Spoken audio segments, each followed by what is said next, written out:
Salut tout le monde, bienvenue sur cette nouvelle vidéo. Aujourd'hui, petite vidéo style podcast avec en fond une sortie moto avec coucher de soleil entre Saint-Leu et La Saline à l'île de la Réunion, des images magnifiques. Peut-être que je vais laisser le son de la moto derrière, je sais pas trop. Mais en tout cas, sur cette vidéo, on va aborder un sujet qui me paraît important.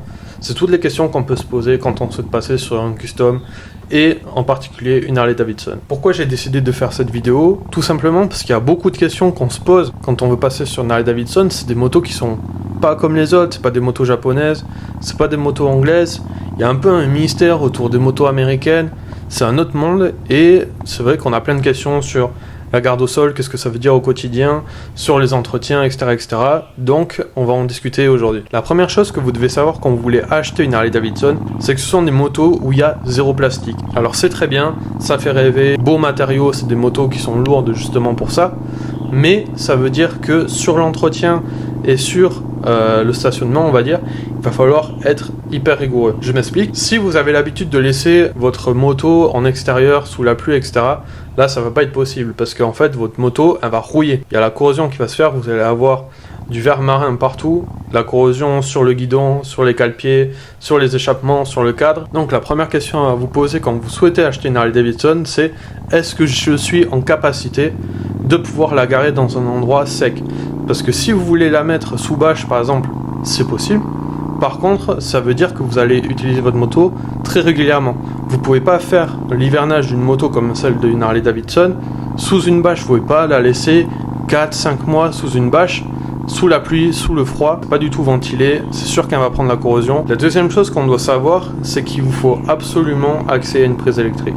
Alors là, je parle des modèles relativement récents, on va dire. Pourquoi il vous faut une prise électrique? Eh bien tout simplement parce que la plupart des Harley-Davidson que vous allez acheter sur le marché, ce sont des motos où vous avez un démarrage sans clé. C'est-à-dire que vous avez un transpondeur dans votre poche, vous approchez de la moto et le transpondeur se connectent, vous mettez le contact, vous démarrez, vous éloignez de la moto une fois que vous avez fini votre tour, hop, l'alarme se met.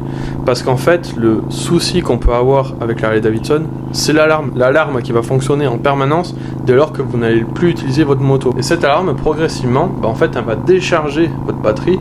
Et donc, il faut pouvoir la recharger. Pour résoudre ce problème de déchargement de la batterie, vous pouvez mettre sur votre moto un petit adaptateur qui va servir de plug, en fait, que vous allez brancher directement sur un chargeur intelligent de batterie.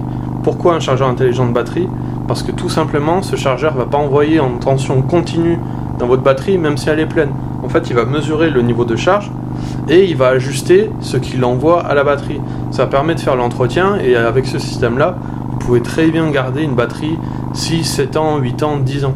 Le dernier point dont on va parler quand on réfléchit à acheter une Harley-Davidson, c'est pourquoi on souhaite acheter une Harley-Davidson.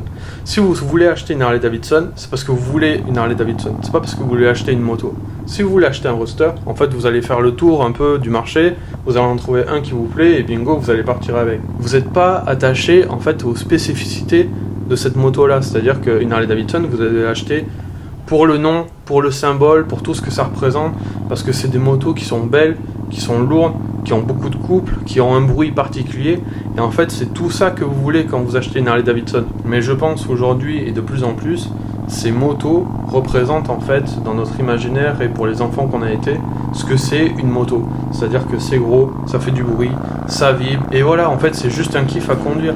C'est exactement ce qu'on avait en tête quand on mettait, vous savez, des journaux ou des bouteilles sur la route du vélo et que ça faisait du bruit.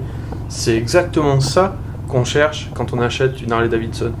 Et on redécouvre complètement le monde de la moto. Moi, depuis que j'ai acheté ma 48, je prends un plaisir terrible à conduire parce que je suis pas toujours à rouler plein gaz. En fait, il y a un vrai plaisir de conduite qui est très différent de ce qu'on peut retrouver sur les autres motos. Sur ma 48, par exemple, il y a très peu d'électronique. C'est poignées mécaniques. Vous tournez la poignée de gaz, il y a tout de suite un gros couple avec les vibrations et le bruit qui arrive. Ça vous catapulte au prochain virage et vous êtes hyper content. Et il y a une époque où on a tendance à beaucoup aseptiser. C'est vrai qu'avoir une moto, une moto qui transgresse un peu, une moto qui, quand on l'allume, nous met le sourire direct aux lèvres. Avec le bruit, en fait, on redevient un peu des gosses devant ces machines. Mais c'est littéralement ça que vous voulez quand vous allez acheter une Harley-Davidson. Et c'est pour ça que vous voulez acheter une Harley-Davidson. J'ajouterai à ce point-là que ce sont des motos qui décotent pas beaucoup. Et en plus, qui ont tendance, pour certaines, à prendre de la valeur. Je pense que les Sportster, par exemple, vont prendre de la valeur dans les années qui arrivent. Pourquoi? Tout simplement parce que ce sont des moteurs qui sont aujourd'hui interdits de vente neuf en Europe. Parce que Harley-Davidson ne veut pas revoir son moteur, donc ils vont pas passer les nouvelles normes européennes, et donc ils vont plus être vendus en concession neuve. Ce qui veut dire que les motos, les sportsters qu'il y a sur le marché aujourd'hui, en fait, vont devenir plus rares. Et cette rareté, évidemment, elle va faire monter les prix, c'est sûr et certain, on le voit déjà sur le marché de l'occasion. Donc si vous voulez acheter un sportster, dites-vous aussi que ça peut très bien être un petit investissement financier. Bon, moi, ma moto, je la regarde, j'ai aucune envie de la vendre, je la trouve très belle et je veux pas m'en séparer.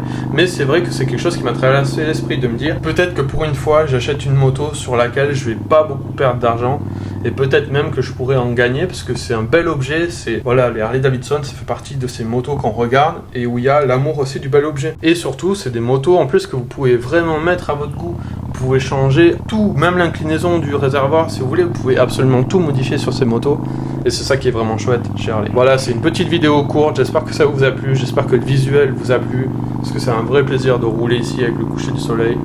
Donc voilà, pensez à vous abonner, laissez en commentaire ce que vous avez pensé de mon discours, si vous adhérez pas, et puis nous on se retrouve sur une prochaine vidéo. Allez, ciao.